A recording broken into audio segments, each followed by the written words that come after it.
आज सुबह खबर सामने आई जिसमें बताया गया कि उत्तराखंड वन विभाग ने कुछ पौधे खरीदे जो पहले 10 रुपए के दाम में खरीदे गए थे, बाद में 100 रुपए में खरीदे गए, तो 90 रुपए का एक घोटाला जैसी बात सामने आई है। इसकी जांच संजीव चतुर्वेदी ने की और संजीव चतुर्वेदी ने विभाग को एक खत लिखा है, जिसके बाद इस पूरे मामले में जांच बैठा दी गई है। हमारे साथ बात करने के लिए वन मंत्री सुबोध उनियाल जी, उनसे जानते हैं कि किस तरह की ये जाँच है और क्या आरोप लगाए गए हैं। सर, ये जो बताया जा रहा है कि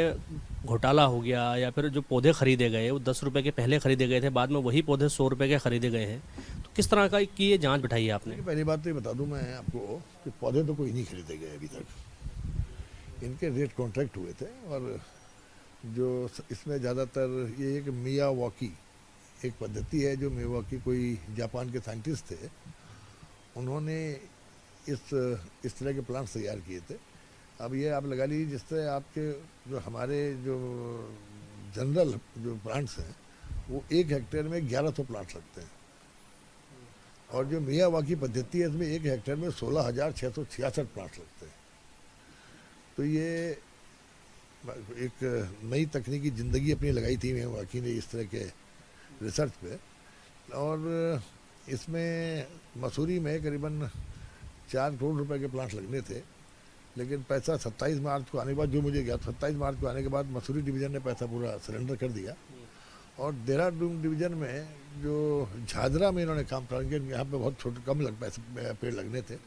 और जिसमें फेंसिंग कर दी गई है, गड्ढे बना दिए गए थे और पेड़ के ऑर्डर्स दे दिए गए थे, अभी प्लांट्स खरीदे नहीं थे। तो अब तक ये जब बात आ गई तो इसमें रोक करके इसमें जो हम हॉप को आदेश दिए थे इस पर जाँच कराने के, तो हॉप स्तर से जो कपिल लाल जी हमारे PCCF हैं उनको ये जांच दे दी गई है, और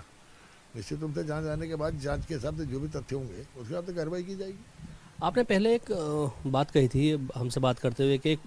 टेक्नोलॉजी ऐसी तैयार की जाएगी कि पौधों के खरीदने को लेकर के, लगाने को लेकर के जैसे आरोप लगते रहते हैं, तो एक पोर्टल तैयार किया जाएगा जिसके माध्यम से खरीद भी होगी और लगाने का जो आंकड़ा होगा वो भी उसमें शामिल रहेगा। तो इस तरह के जो घोटालों की बातें सामने आती हैं, क्या उस पद्धति के सामने आने के बाद कुछ रोक लगेगी उस पर? देखिए, मियावाकी ये पद्धति ये अभी लेटेस्ट आई है। इसके अभी प्लांट जो मुझे अवगत कराया गया कि इसके प्लांट्स का कोई पता नहीं है क्या रेट्स हैं।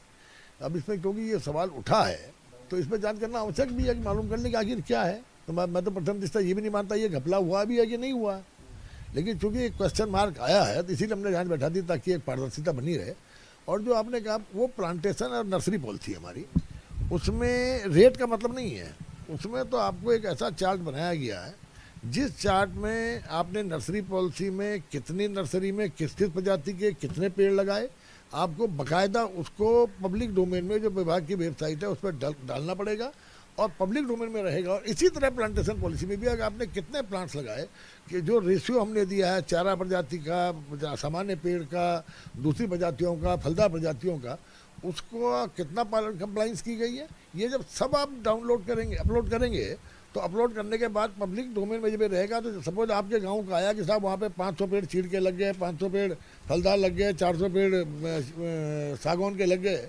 और 300 घास प्रजाति के लगा दिए, तो क्योंकि आप भी उसको देख रहे हैं, जो आप साधारण आदमी हैं, कॉमन आदमी हैं, तो आप उसको काउंटर चेक कर सकते हैं ताकि इस तरह की अगर पारदर्शिता बनी रहे और कोई गलत काम हुआ तो सरकार की निगाह में आ जाए। इसलिए पारदर्शिता लाने के हिसाब से हम लोगों ने मैंने आने के बाद प्लांटेशन पॉलिसी और नर्सरी पॉलिसी में दोनों बदलाव करके और इसको ये कहा कि जो भी एक तो इतना रेशियो में हर अलग अलग प्रजातियों के पेड़ लगेंगे, दूसरा इस सबको आपको अपलोड करना पड़ेगा ताकि पब्लिक डोमेन में रहे और पब्लिक इसको देख सके। अच्छा, इसमें चिट्ठी में एक चीज़ और लिखी गई है, संजीव चतुर्वेदी ने जो चिट्ठी लिखी है उसमें उन्होंने कहा है कि जब हमारे पास पहले से ही हाईटेक नर्सरीज हैं जहाँ हम पौधे उगाते हैं, तो ऐसे में बाहर से पौधे खरीदने की ज़रूरत क्यों पड़ रही है? देखिए, ये सब जांच में आएगा, जो आपने कहा ये सब जांच में आएगा कि आखिर ये मियावाकी जो पद्धति है, इस पद्धति में जो पेड़ लगोगी इसके कहीं ना, मैं इसलिए मेरा ये मानना इसलिए कि क्योंकि इसमें स्वीकृति भी है, तो कहीं ना कहीं प्रपोजल गया होगा। तो आखिर प्रपोजल गया तो किसी नीति के तहत गया या बिना नीति के गया, अगर स्वीकृत बिना नीति के गया तो कैसे स्वीकृत हुआ, ये सारी चीज़ें जांच में सामने आ जाएंगी। हमारे साथ बात करने के लिए वन मंत्री सुबोध उनियाल थे, जिन्होंने इस पूरे मामले पर अब जांच बैठा दी और जांच के बाद जो भी निकल के सामने आएगा उस पर सीधे तौर पर कार्रवाई की जाएगी।